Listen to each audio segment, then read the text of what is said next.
Okay, you wanted to learn how to draw heads using the Loomis method. Here's a step-by-step. First, you draw a sphere shape, then cut the sides to make a flat plane for the ears.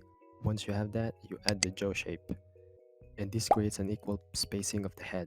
It splits it into 3 equal portions.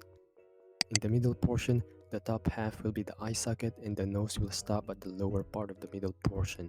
Then you add simple sphere shapes for the eyeballs. They should be inside the eye sockets.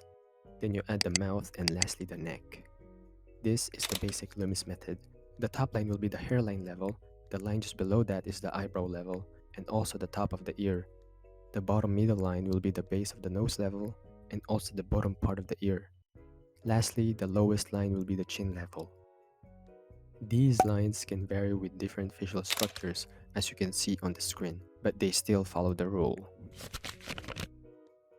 Learning how the skull works and how to draw it is one of the keys to mastering how to draw heads. Why? Because you automatically understand the proportions of the face, making it easier to use the Loomis method, as well as the structure of the face, how the planes turn. By the way, a quick tip about drawing the eyes: make sure the eyes are smaller than the eyebrows, it makes everything look more natural. For the side view, you must understand that when you're looking at the side of the head, the width of the skull gets longer since we can see the whole mass of the cranium. Keep that in mind. The back of the head will be the same thing. At the 3/4 view, you'll see the brow ridge and the cheekbones protruding out. For the last example, I am drawing a front view face. The guidelines remain the same, meaning all the lines have the same spacing, as long as there is no foreshortening. Drawing the head from the bottom view makes the bottom portion bigger than the middle portion and the top portion, especially the forehead section. It becomes the smallest since it's the furthest away from us. And vice versa. Looking from above makes the forehead bigger while it makes the chin smaller.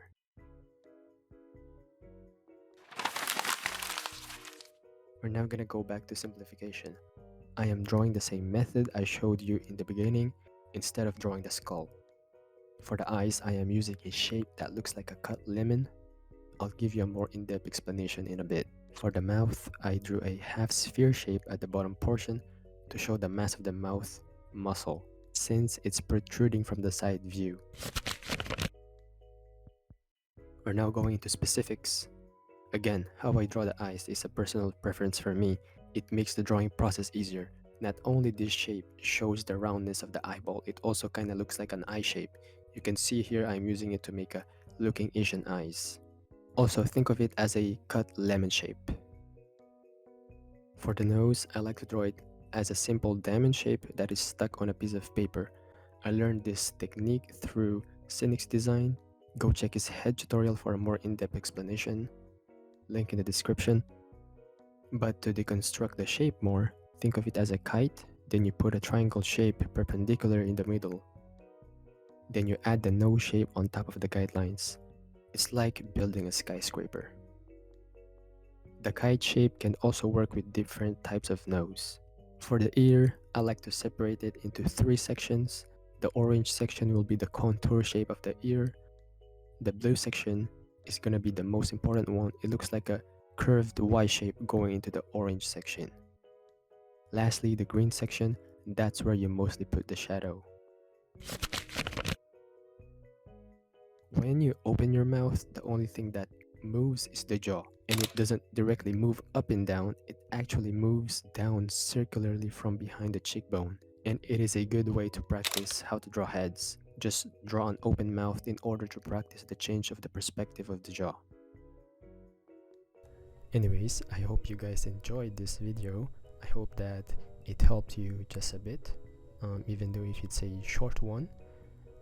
This one took me a bit because I'm the one who's editing it, and I know it's very simplistic, but I guess it's not that important when it comes to making tutorials.